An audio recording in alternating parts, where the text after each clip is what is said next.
Awesome. And we are live. Welcome, everyone. Happy Monday. Hope, I don't know about, other people in other places, but in Texas, we got nailed with some bad weather and hail, depending on where you were. So hopefully, you guys listening in, or if you're on the replay, you didn't catch that weather. Yeah. So Super hot today, day. yeah, and then it's super hot and muggy. Yeah, so normally Casey will be joining us here soon. She's finishing up at an HOA board meeting. If you're new to this show, it's Realtor Hacks, Tips, and Tricks. I'm Hallie McCrory, based out of San Angelo, Texas, and now will be part-time in Dallas as well. So if you're in those markets and need any help, feel free to reach out. And then Casey will be coming on. She is in the she actually works all of North Carolina, but lives in Raleigh, and everybody knows her as Downtown Guru.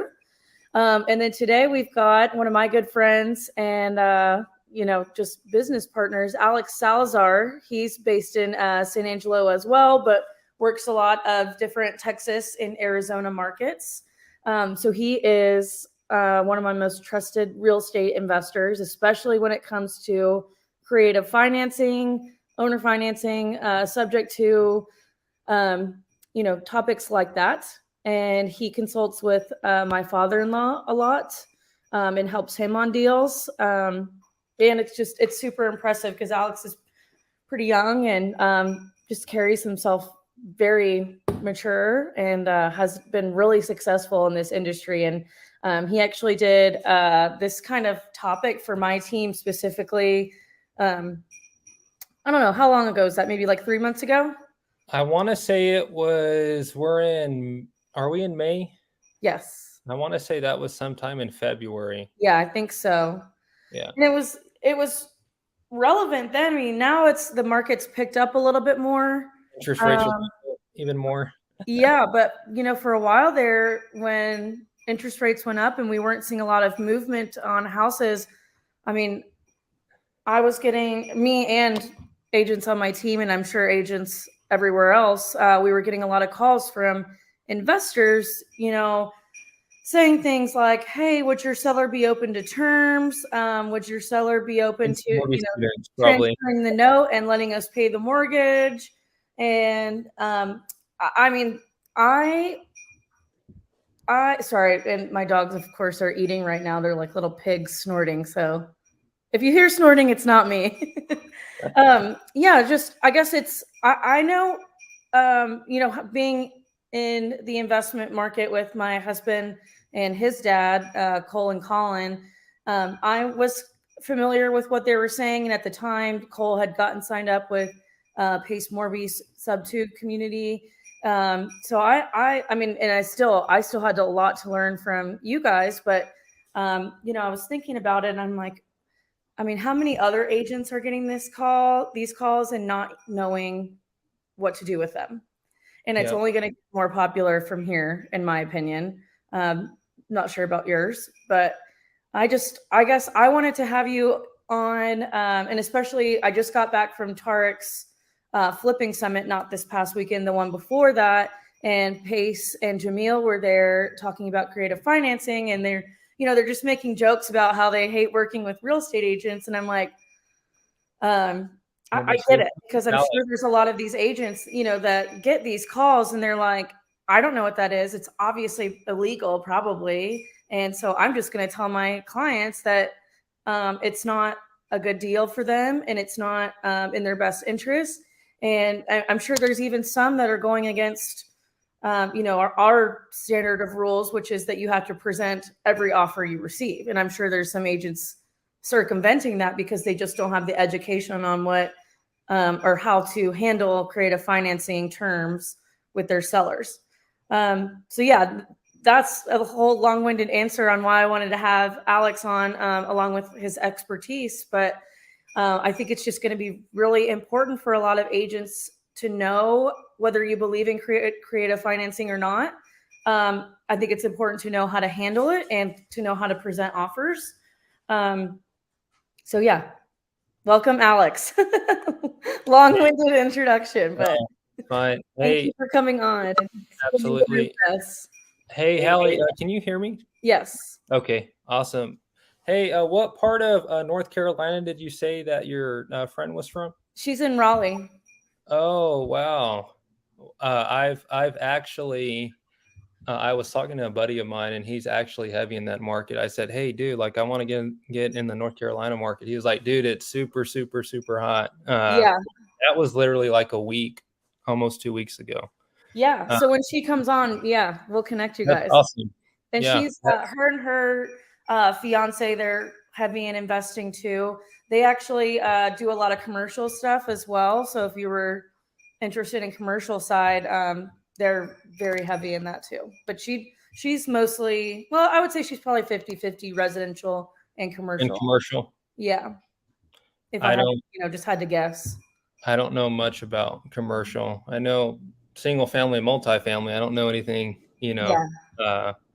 uh, commercial. Yeah. Her and her fiance own all the big bars on Absolutely. Glenwood, which is, I think it's Glenwood Drive. Um, yeah, one of the most popular streets in Raleigh. So Awesome. yeah, she'll be able to talk more about that when she comes on. Perfect. Yeah. So today I just wanted you to maybe, I guess we could start off with creative financing as a whole, or however you want to start it off. But For sure. yeah, So, anytime the word creative financing comes up, more times than not, it usually has to do anything seller financing or anything that is subject to. So, subject to would probably, if I had a guess, be the one that comes, into play more than seller financing due to people having existing debt and stuff like that. Um, a great thing for both, one being subject to, is if you're a buyer, you don't necessarily have to go and qualify for a new loan, especially if interest rates are, I don't know. I'm sure if you have bulletproof credit right now, you're probably at a 5.5, right? We're still locking up sub two deals anywhere from, I think the lowest I've personally seen. I had a buddy, he locked one up at like 1.9 about a month ago, but the lowest I've personally seen is a 2.6. well, And that was not even a week and a half ago, yeah, compared to what it is now. And when you start to think about it, from a 2.6 to a 5.6 or a 6.6, you're saving hundreds of dollars, yeah, right? But at the same time, it's not like those deals are just available all the time. Usually you have to be in a network of people or around people. I like to say, just get around the campfire, with people who are doing those deals consistently. Um, Sub twos, the best way I like to explain it to a realtor is sub twos completely opposite and different from a loan that is assumable, right? A lot of the times when I get on the phone with most realtors, I wouldn't say all, but most, I think it's getting better now due to a lot of people marketing creative finance. So a lot of realtors are now getting educated on, oh, that's what that means. Oh, that's how it's done, Uh, but it's the complete opposite of assuming one's loan.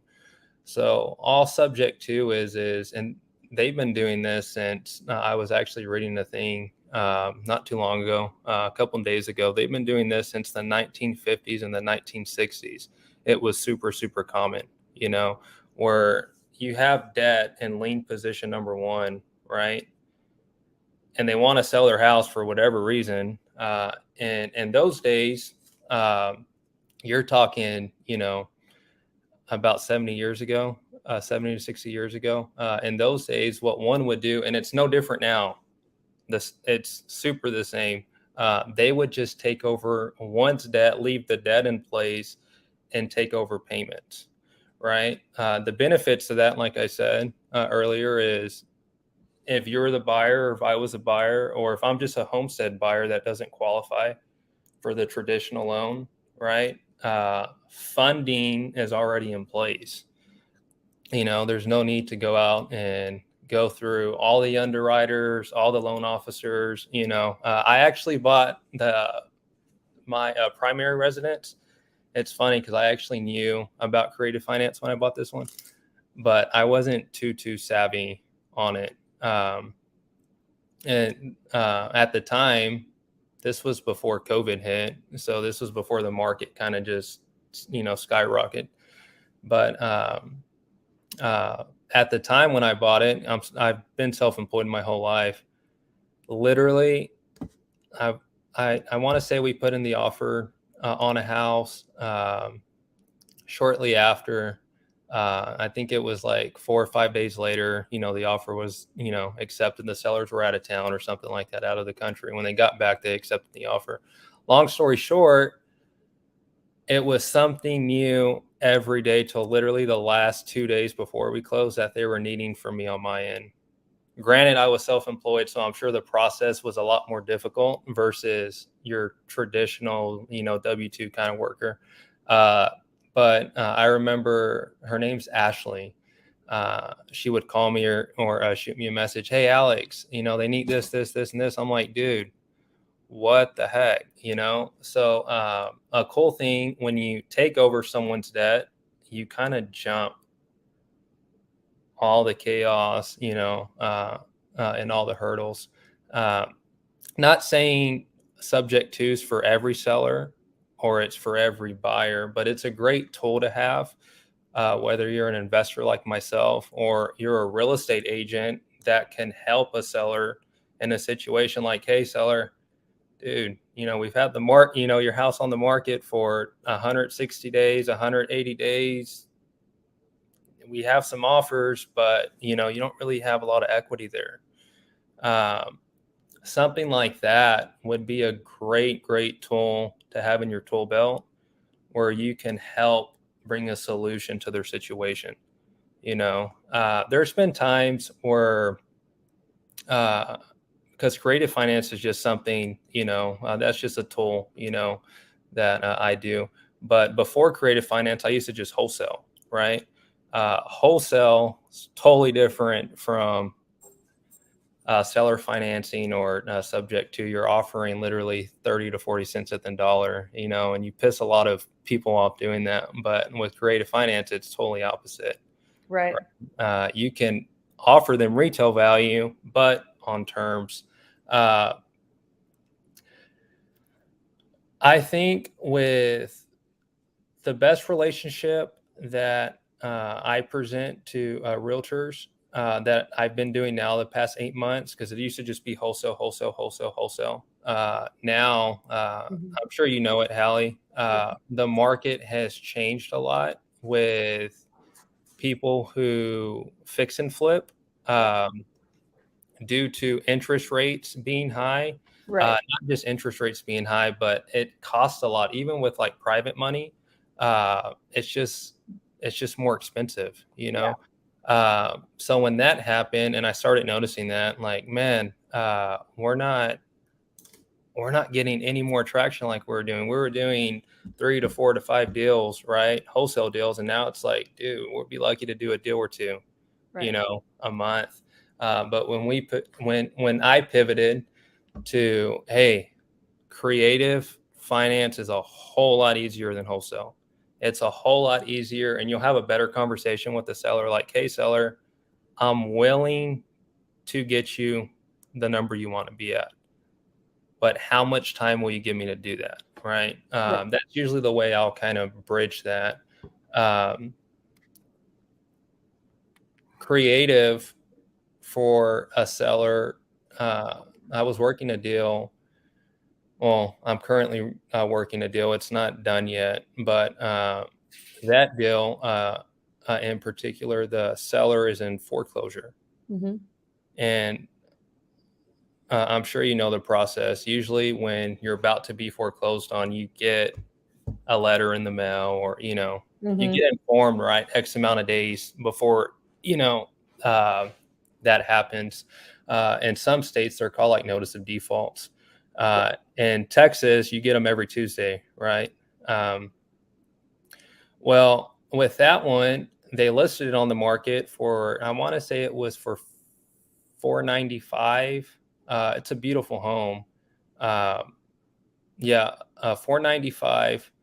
They owe, I want to say, around 300 and something thousand. It's like in the mid threes somewhere.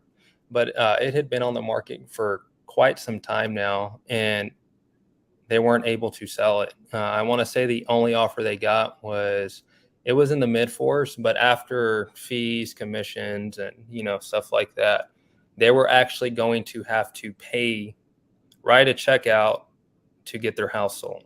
Right. No. So, long story short, we came in with an offer. They had, like, I want to say, $28,000 to $29,000 in arrears.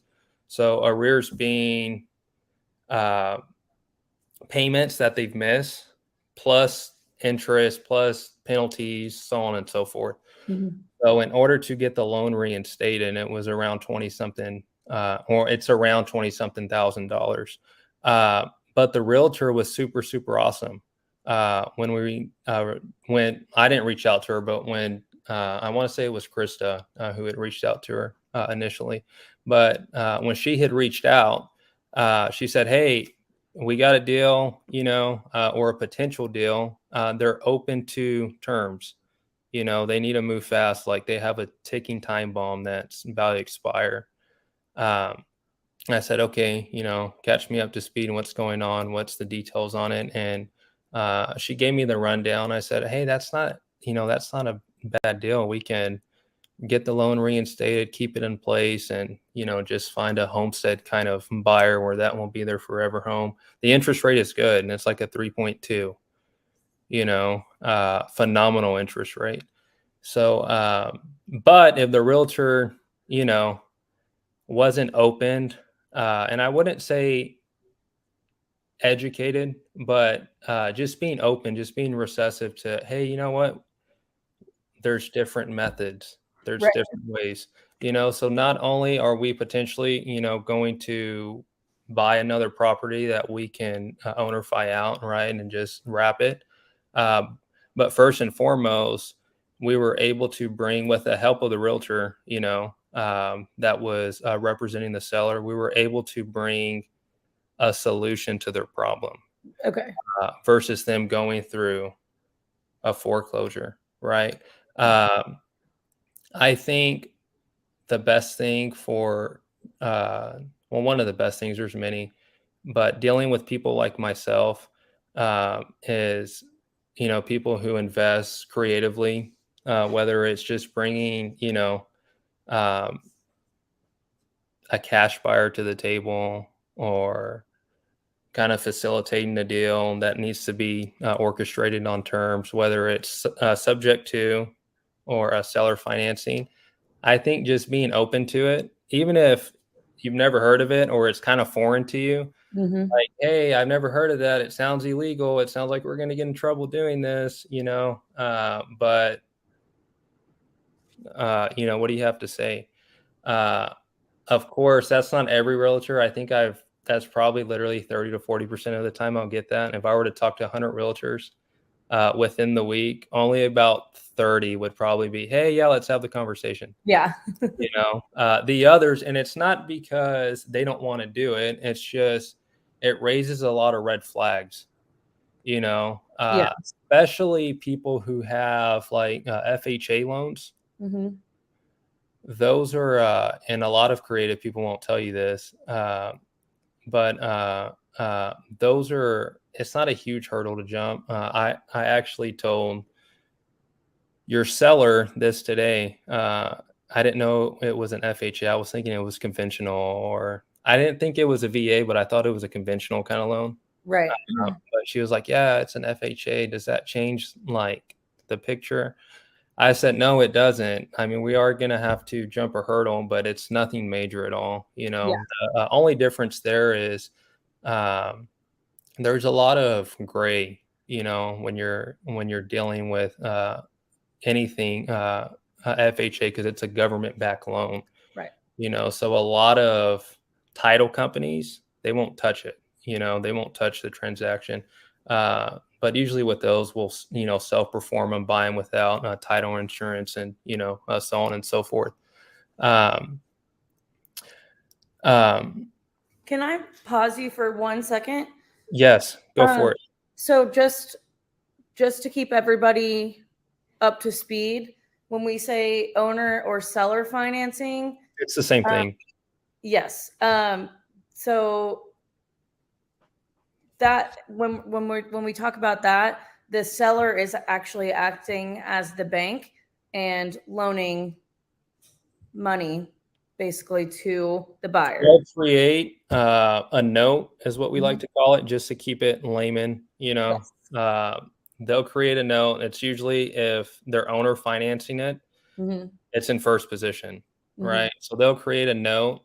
Say, Hallie's the seller, I'm the buyer. All Hallie would do is create a note, the same way a bank creates a note for us. For your traditional kind of on market buyer, is the same way a seller would, that owns their home, that is willing to ownerify or seller finance, same thing. Yes. That's all they're doing is carrying a note. Yes. And then when we say subject to, this means that the buyer, a lot of times investors, but sometimes it's people buying for personally themselves, they basically take over the mortgage for the seller.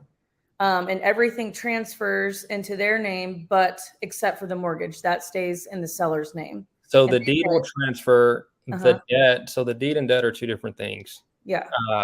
It's like a car. You have title, and then you have your car, right? It's the same thing with homes.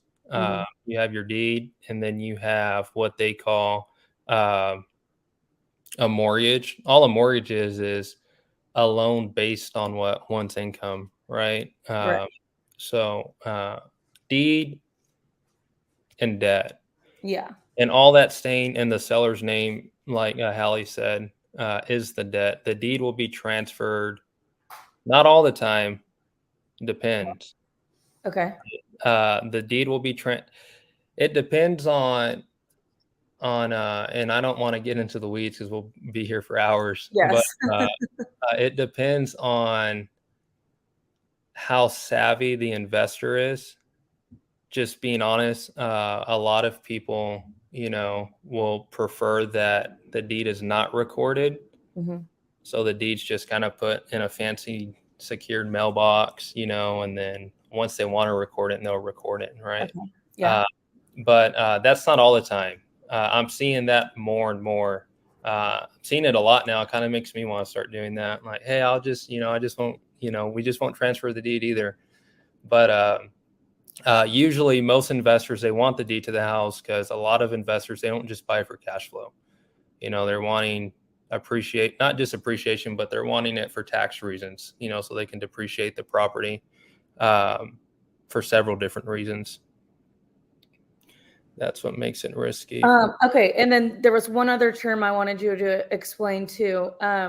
So like a lot of times with this subject too, the investor will buy it, they take over the mortgage, and a lot of times it's like a 2.5%, 3.5% mortgage when they're taking it over. And then they go, and you said they wrap it. So wrapping it is when they have an end buyer and they refinance it to them. Yes. Okay. I just want to make that. And that's another great way on how realtors, that's another avenue where a realtor can be super effective, for people like myself, especially like in markets that I don't live in. Like, I can't just teleport to Arizona, So if we were to do a deal that we're going to wrap, I can't be there within 20 minutes, 30 minutes. So I can see the house, so I can see this, I can go put a little cute sign in the yard. Hey, well, we'll carry the note, owner finance home, blah, blah, blah, blah, blah, blah.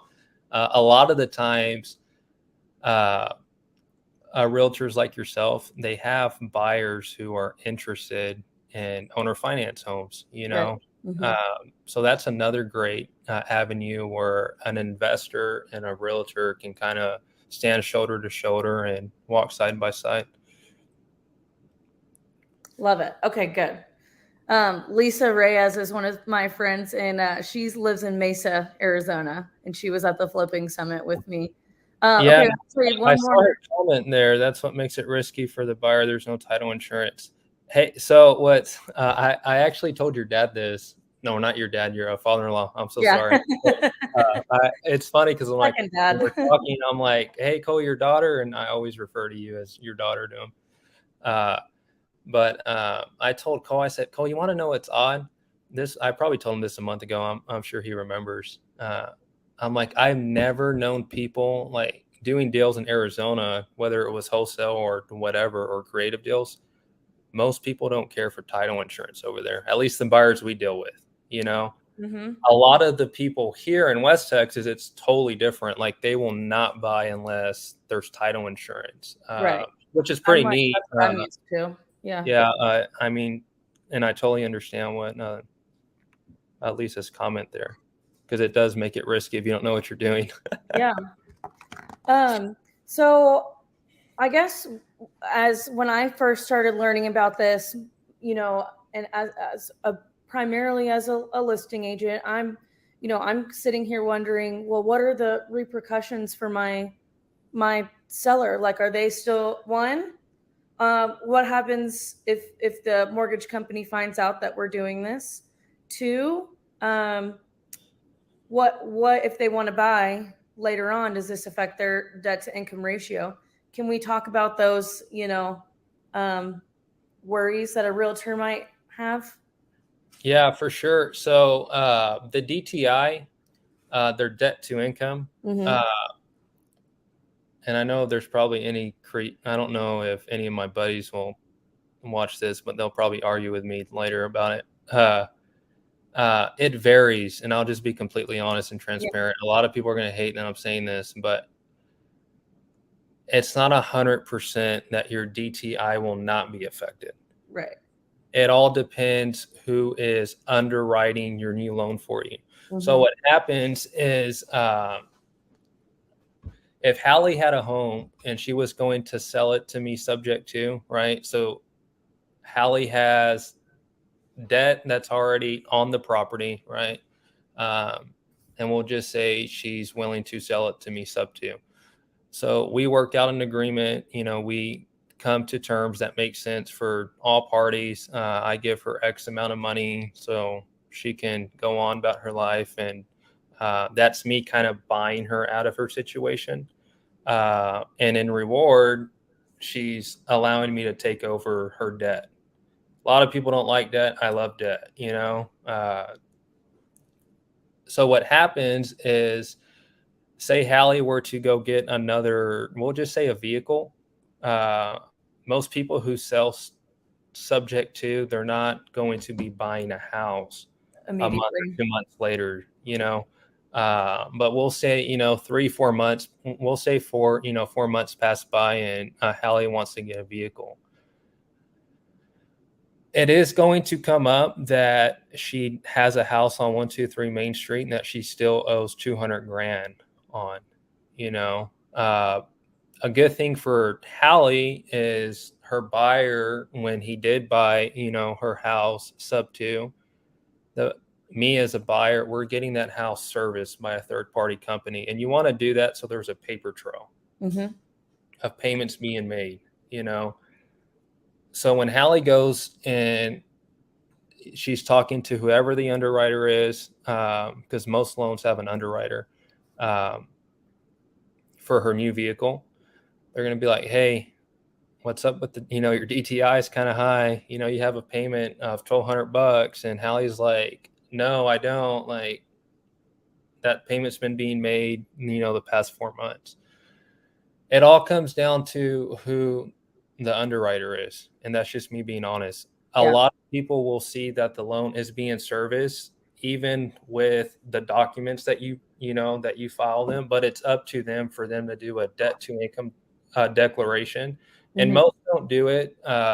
One, because it's more work. Two, they just think like, oh no, we can't do that. But I know dozens of LOs that are willing to, hey, let's do the DTI declaration. Yeah. We get it that the house is still under your name, but let's go through it. Provide me the documentation that it's been serviced, by Westar or by whoever, is servicing it. I'm gonna add Casey real quick. Sorry. Hey, Case. Hey, sorry. We're having an HOA meeting in our building tonight, so I wanted to hop over here real quick. Yes. Cool. Hey, how are you? Alex is he's going through kind of like some worries that a realtor might have or want to explain to their clients Okay. regarding subject to. So Sounds good. So that was the DTI question that you had, Hallie. Your first one was, I want to say that was your last question, correct? Yes. So first one was or like what happens if a mortgage company finds out about this? Or like how do they feel about it? Or can you kind of go into Hallie loves to get in the weeds. I know. So I just know this is No, as for a real sure. estate agent, this is what we're thinking. No, And for then, sure. if we want to get into the weeds, people can go on, Cases, YouTube. Do you have any like content that you put out? No, the best thing to do is to call me. Okay. My wife will tell you I'm constantly on my phone all day. Yes. I saw my screen time the other day, and I was like, "Holy cow!" And that thing just keeps going up. Anyways, I wasn't going to bring it up, but since Hallie, I know. I just know. I know that's how our real estate agents think. If a bank does find out, that's funny because I talked to a realtor here in San Angelo, and I'm not going to say any names, but she said, "Hey, awesome. Let me just confirm with the bank that they're able to do that."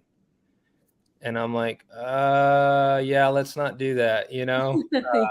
So if a bank does find out, it is their right to call the loan due. Okay. And you have several options if the loan's called due. I have a friend of mine. He lives in San Angelo. Super, super, super well off. But if the loan's ever called due with him, he just pays it in full. Right. I'm not able to do that, Yes. So if the loan's called due, there's different ways on how you can backtrack. You can do lease options are super tricky in the state of Texas. They're not illegal, but they just make it so tedious and so, it's just difficult, to do them. But you can always deed the property back. So when you deed the property back, that's going to untrigger the everything's fine. And then you can restructure something with the seller if that were to happen. Now, to be proactive, what you can do is what we talked about in the beginning. Just don't record the deed. Anytime the deed's recorded is when they're like, hey, why is there transfer of ownership of the property? And we haven't been made whole yet. What the heck's the deal? So that would be the number one reason on why the due on sale is triggered. And what I've been seeing, like I said earlier, what most people do to stay proactive and kind of just stay ahead of that is they just won't record the deed. Right. They'll lock it up under a contract for deed, which is super popular, in like Arizona. And I used to think they were illegal in Texas. Come to find out, like a month ago, they're legal. But there's different ways that you can be proactive, or if it does get called, right, everything's fine. You're not going to lose your house. They're not going to come put handcuffs on you. You're not in trouble. Your credit's going to be fine. If that were to come up.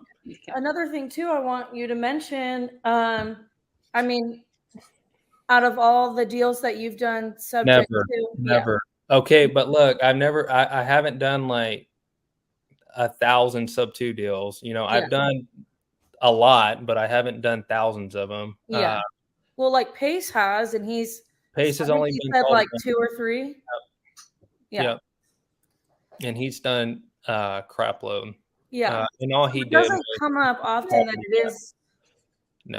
that it is called due on sale. No. And it's not illegal. I but want to it's say not- the people I've spoke have, from my personal experience, Hallie, it's never been called, Yeah. on us or people that I partner with and hold houses with. The people that I have noticed that it's called on, it's usually with your smaller banks. Yeah. Where they got, one of the grandkids or someone, or that's 20 something years old, and his job's just to, check all the books and make sure that everything's marking off. Usually with those smaller kind of banks, those are the ones that I've noticed where it is called due. Usually with your bigger, corporations, I've yet to see that. Yeah. Not saying it won't happen, but I've just never seen it. Right. But if it does happen, there's plenty of solutions on how to counter it. Right. Good. So I guess, would you be able to go through a scenario with some numbers potentially for us, or what were you thinking of? I know I'm you actually looking at I was actually on the phone like at 5:20 with Austin. I'm like, dude, I have to be on a thing in 10 minutes. So just jump on with me and we'll just go through the. Yeah. So this one's not subject to. This is just the most recent one in my calendar, but your father-in-law is also involved in this one. Okay. This one's in Louisiana. Let me see if I can share this with you. So will this be an owner finance one? This is, yep. Okay. Yep. Well, and I always think about it too. Like if I'm a seller and I want to do something like this, if you don't have a mortgage, then you can offer owner financing to people too. But you can offer owner financing even if you do have a mortgage. Yeah. So what we call those is a hybrid. So if there's anything that's in lien position number 1, we're going to create something in lien position number 2, and that's going to be our note that we talked about like 15 minutes ago. Yeah. That the seller's going to carry for us and create for us. Yes. Actually, can I tell one quick story that that Pace told us the other weekend? Yeah. So he was talking about how he had a truck that he wanted to sell, and it wasn't like the greatest truck ever. Is this truck 1 or truck number 2? Because he's did it twice already. He just did it like 2 months ago again. It was an F-150, I think, and then he sold it to the painter for payments, and the painter. How much was that? Okay, so he said that he had a truck that he was trying to sell, just like cash for $12,000, and he put it marketed it out. Nobody, or if people bid on it, they were bidding less, and he was like, "No, I want the full amount on this truck." And so his wife was like, "Well, get the truck out of the driveway." Yeah, and his wife put pressure on him, and he was like, or she was like, "Why don't you offer people payments on it?"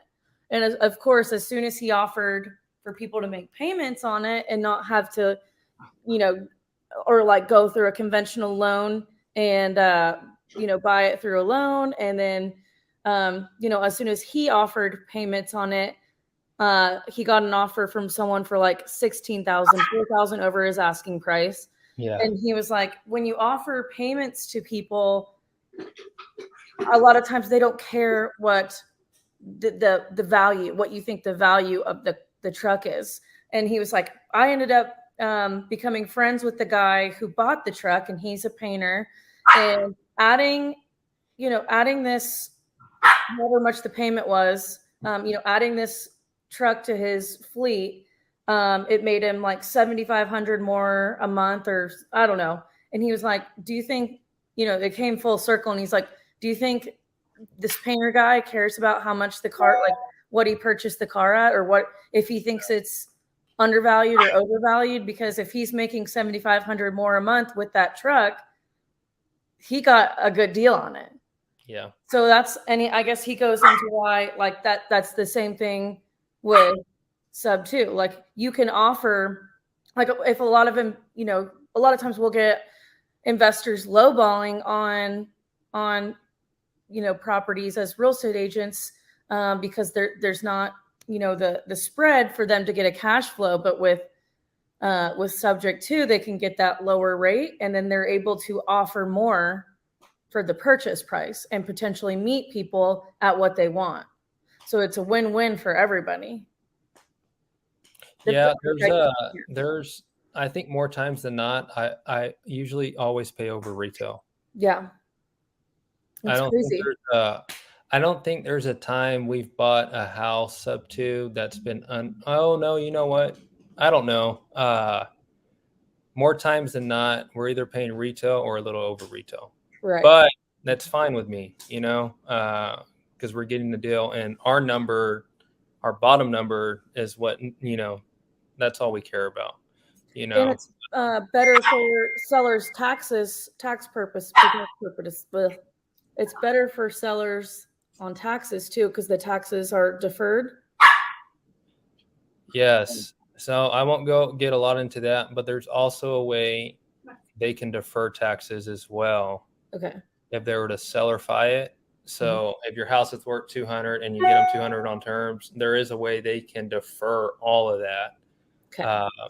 So that'll be a call, Alex, if you want to know more about that question. Super, complicated, but that is possible. Okay. I will pull this up. It's not going to be like the meeting we had, but it's All right. more Rocky has nearly met his threshold of me being on meetings today. What's that? Me, like his threshold of me being, because I had my CE earlier too. So he's just like, okay, we're done with it. He is like, he usually show him to Alex. If I could get a hold of him, I would. I've been trying. He's been running around. All over the place. Mom, play with me.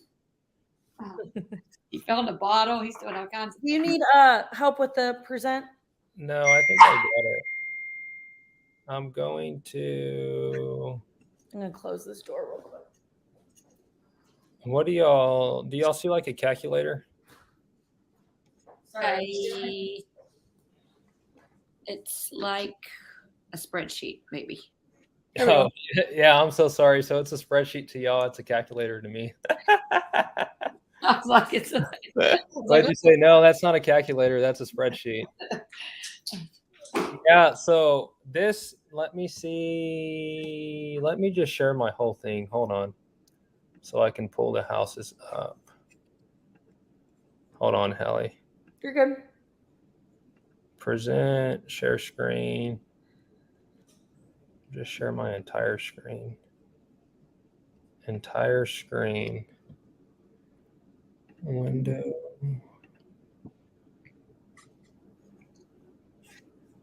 These are the houses that we're looking at. Here he is, Alex. He finally calmed down. He's got a ball. Oh, hold on. Okay. I removed it. Let me know when you're ready. Oh, there he is. That's awesome. Hold on. Let me log in. Do y'all see PropStream loaded up?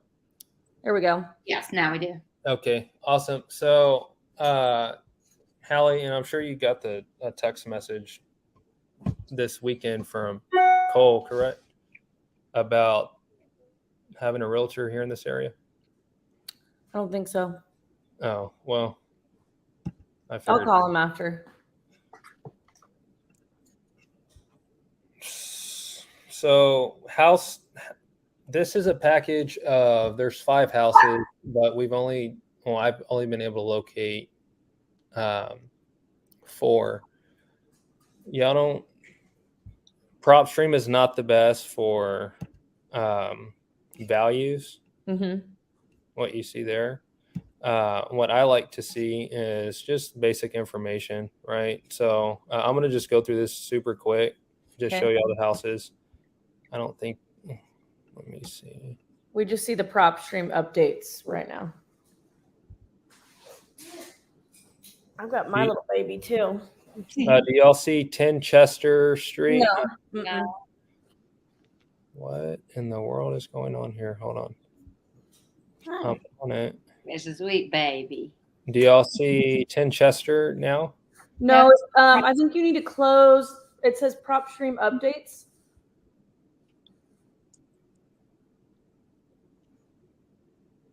Yeah, I'm not seeing a prop stream update. Hold on. Maybe you're on the wrong view on Mac. Did it change? No, Good Lord. sorry. No, that one's not it. Hold on. What is going on? I don't even see what y'all see, but I do see on the thing. I know. I feel like it might be in the wrong. We'll View just do of this. So since prop streams give me prompts, I'll just do this. I'll just go through the numbers with y'all. Okay. I don't know if this is a deal, but seems like a deal. So all 5 houses are projected to bring in, from what the seller told us, of course, I've come to find out sellers are not always honest, but I take them for their word until they prove me otherwise, right? So monthly the gross revenue is 4,700 amongst the 5. Okay. Our principal and interest, so this is going to be, I'm going to pull out a mortgage calculator and show it to y'all. This is going to be, just so y'all can follow me. I already have it in here. Let me pull it up. Well, let me stop.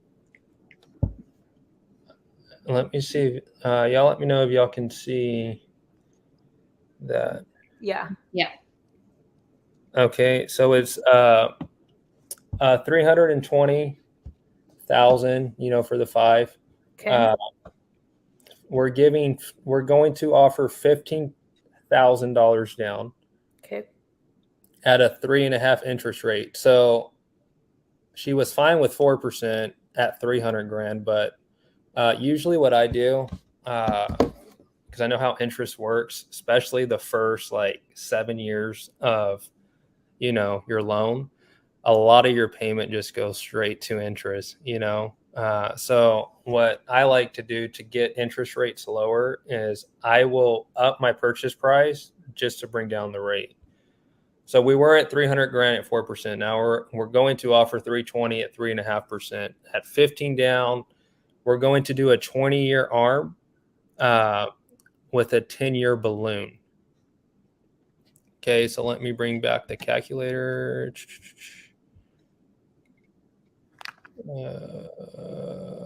Where is my calculator at?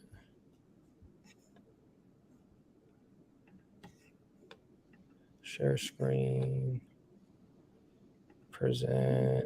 Share screen. I think my calculator went off, huh? Yeah. Okay, right here. So with principal and interest for the 320 with 15 down at 3.5 on a 20-year schedule, we're at 1769. Principal and interest number 2. Okay. With our insurance, we're at $5,000 for the year. So at $417 a month. With property taxes, those are some of the cheapest property taxes I've seen in my life. Some of them were like $200 on like for the year. One was like 400. No, there was like 2 or 3 of them that were 400. And this is in Louisiana? This is in Louisiana. There's one that was like 200 and something. So by far the cheapest property taxes I've ever seen. I don't know much about Louisiana, but I'll find out a little bit within the next 48 hours. Yeah. So we have $2,000 in property taxes. Our maintenance on the property, I'm underwriting this as if we were to keep it. Okay. Or if a buyer were to buy them and keep them as rentals, or they exit however they want to exit, meaning wrap it, like on an owner-fi that we talked about earlier, or they can do whatever they want with them at that point. But I have that at 9%. We have our management at 9%. At times we'll put this at both 10 and 10 when we're underwriting. Vacancy, and I could be wrong. I want to say they're occupied. Okay. I'm not 100% sure yet. My transaction coordinator is actually calling. I'm sorry. I don't know, but from what I understood when I was talking to your father, it sounded like they were all occupied. So our monthly cash flow, or hold on, before I get there, our cash to sellers 15, like I said, since this is a owner finance deal and not a subject to kind of deal, there's no arrears. So Okay. arrears are usually when they've been delinquent, they've defaulted on their payment, and they're behind X amount, right? That's Okay. usually when that number will change. We put an assignment fee in there. I'm not too sure yet what we're going to do, but we did throw an assignment fee if we do, decide to assign them. Can I make one comment? Uh-huh. So I think for a lot of people, if they're thinking about the investment side, which a lot of real estate agents are or would like to get into investing as well, for the cash to seller down payment, I know Pace said that with creative financing, he oftentimes will offer terms where he makes a down payment 6 months down the line and then a year down the line, and that down payment comes from Private money. the private money, but then also from the cash flow from the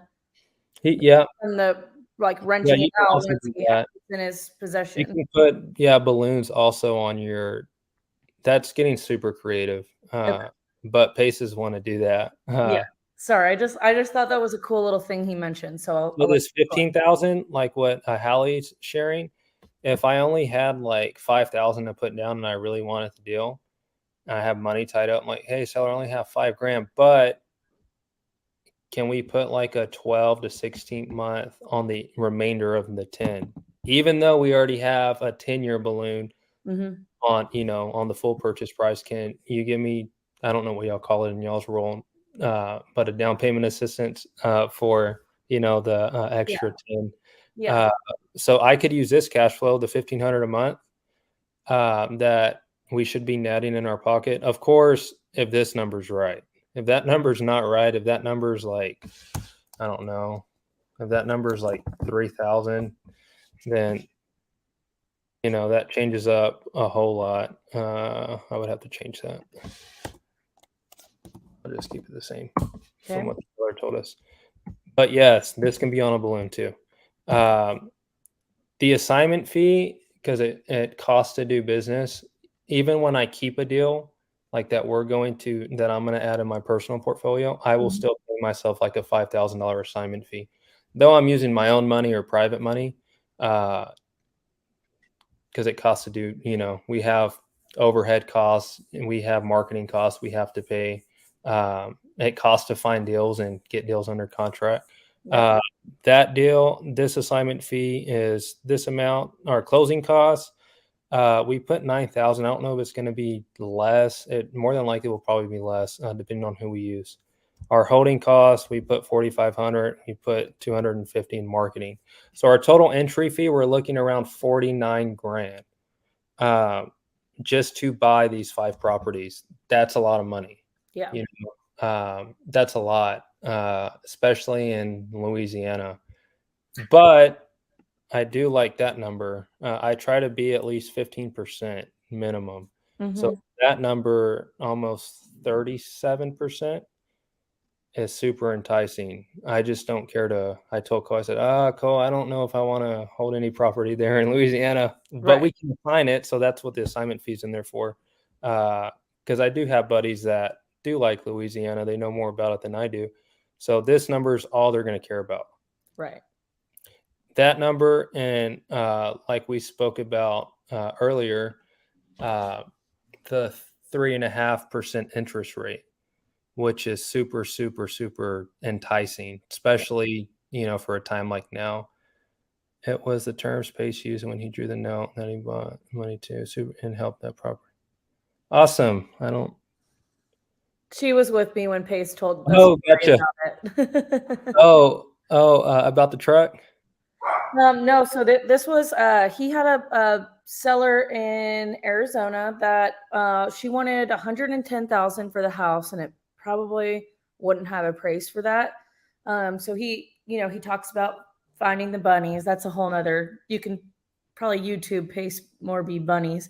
But he's, kind of digging for what what their problems are, or why they want to sell. And I guess she was, the lady was renting out to family members who were taking advantage of her, which that happens all the time. And they were wanting to sell the house and just travel around in their RV. So he asked, what would an RV space cost? And they were like, well, $375. And he's like, okay, I'll pay you $375 a month. Let's do 5,000 down in 6 months, 5,000 down in 12 months. And it worked out to where, I think that was one of his first few deals that he did. Not one of his first few, but one of the first few that he did when he opened up the mentorship. I remember that story. Yes. Yeah. And it worked out to where the tenants, of course, when it wasn't a family member that they had to pay, they started paying on time, and that their rent money made up the 5,000 or the different, or the cash flow from what's pretty awesome renting for. That's super creative. Yeah. And the lady was so happy. So yeah, that's super awesome. Yeah. He was able to get in there with literally no money. Yeah. It's just, if you no money, but he also videos, helped out a seller in, their chaotic situation. Yeah.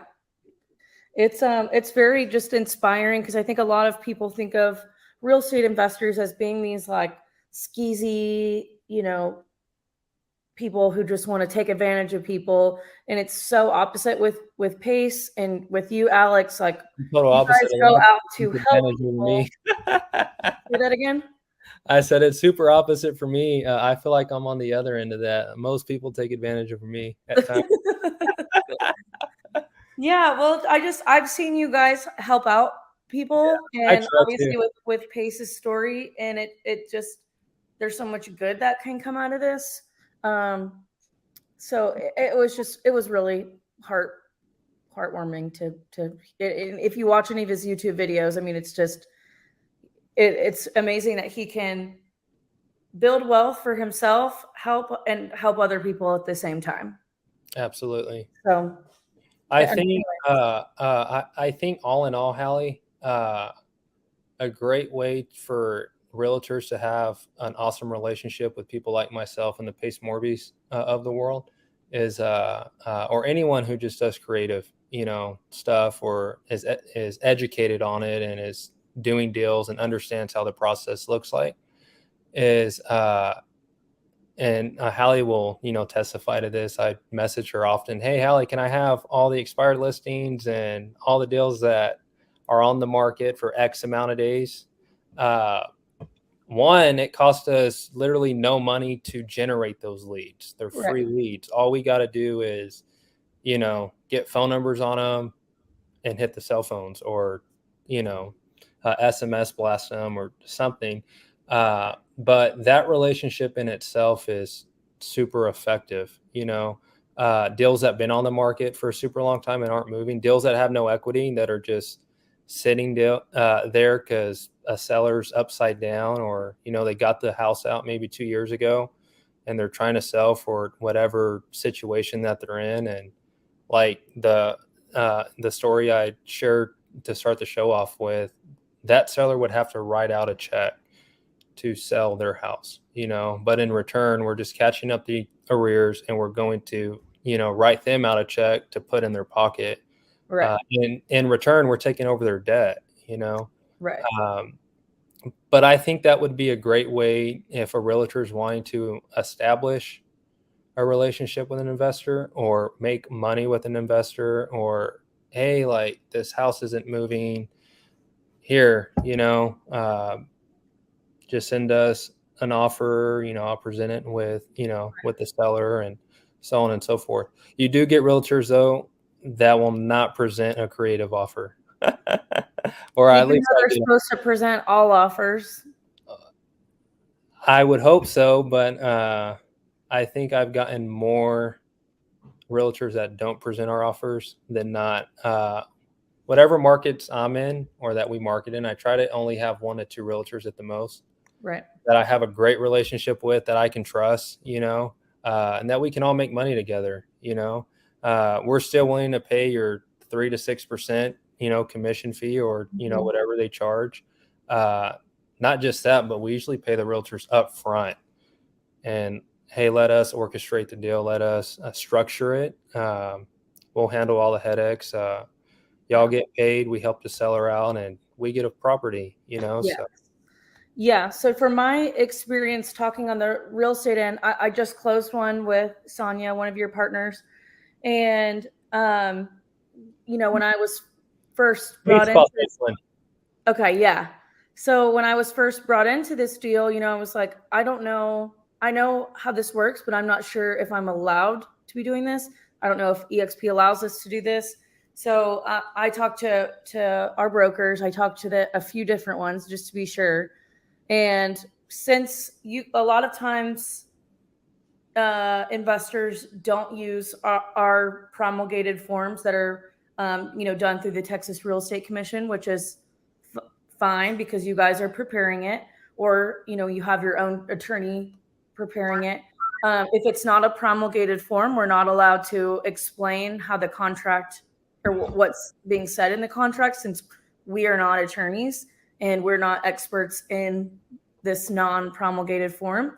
So yeah, it's not typical where you have buyers and sellers communicating, but in this instance I did, so that they could so my sellers could, or, whoever, I mean, I was helping on the buyer side, but if I was on the seller side, we made it an open conversation where everybody was able to communicate, and that way we usually jump on Zoom calls or all on a conference call. Like, right. Let's just all get on a Zoom call or conference call.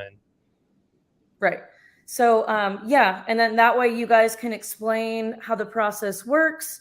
And you guys can explain what the contract is saying. That way, me as a real estate agent, and on the other side, we're not getting in trouble, but we're still, helping these clients. And then we get paid, like the title company sends, for EXP just for my example, they send out a CDA to the title company. Title company cuts the check to the brokerage as normal, and then we get paid. It's just a little bit different because we're not allowed to explain what's on your contract unless it is on a promulgated form, which it doesn't sound like most of the time it is. So, are y'all able to present terms to the seller? I would say, like, hey, partially, yes, but we can't. A lot of what goes into that, it ends up being attorney related questions, or questions that should be answered by you and not legally by us. So gotcha. When I'm going forward with this, I'm going to be doing a Zoom call and kind of, I'll say, hey, we got an offer. They want this, but, I know that's going to be a little confusing to you. Let's hop on a Zoom call, and the investor is going to present in depth what they're offering. The most confusing thing, and I think Casey had got on after, but it's their DTI. Like, hey, what do you mean the loan's going to stay in my name? Yeah. I think that's the one that brings up the most red flags, and it's like, hey, that makes zero sense to me. Like, what the heck's going on? But after the fact, once you do get that settled and established, it's pretty smooth. Yeah. Unless you have VA loans and FHA loans, they're not difficult. It's just a little bit more work for whoever's going to close the deal, to get over that. Right. Okay. I guess, we already came up past our hour mark, and I don't want to take up any more of your time. So I guess that was like a just very high level, us talking about creative financing. If you guys have any deeper questions, I've got Alex's email going across the bottom, alex@roboinvestmentsllc.com. I know he'd be happy to chat with you guys. And Yeah. I'll go back and watch the beginning. So, yes. Yeah, just Alex, thank you for coming on. I think, thank like you. I said, this is going to be really important for real estate agents to know going forward, since we are at higher interest rate levels than we were in the past 3 years. And there's I think people they're going up again in a few months as well. Yeah, we'll see. What do y'all say? Date the rate, marry the house. Yeah. I hear a realtor Refi say, later. "No, but that's true. No, that's true." I mean, Yes. I'd probably market the crap out of that too if I Yes. was in that lane. I think rates Yeah. will be back down though in a couple years, like 3 years. I think they'll start coming back down. I don't know if they'll be like at the 2.0s we were seeing, but Yeah, I don't know if they'll we'll be ever back see more. it again. And honestly, I feel I'm like not the 5 and biased. 6 was just going to become the norm, and they'll make them go up to like the 7s and 8s to make the 5 and 6 norm. So I think, but at the end of the day, that's not terrible, Of course, I wasn't alive then, but I know people were paying that, if not more, way back. Yeah. I just think we got super comfortable with the 2s and the 3s. Anything over that, we're like, no, Yeah. I'm not going to do that. And then, of course, the media makes it sound so much worse too. Yeah, it's really not bad. And I don't push creative finance on everybody. It's not for everyone, especially for sellers. It's usually for people who are in distress situations, and they, time's not their best friend. It's not for every buyer either. There's some buyers that are fine at, at a 6.0 or a 5.5 or, so on and so forth. Honestly, I'd be fine with a 5.5. I wouldn't, or a 6.0. I wouldn't complain. Just refi later when they come back down. Yes. Awesome. Well, thank you so much, Alex, for coming on. Absolutely. Gosh, we appreciate it so much. And we'll be on next Monday, guys. We'll see you then. I'm going to end the broadcast, but Alex, stay on so I can connect you with Casey for North Carolina stuff. Okay. Awesome. yes. Perfect. Okay. Hang on. Thanks, everyone.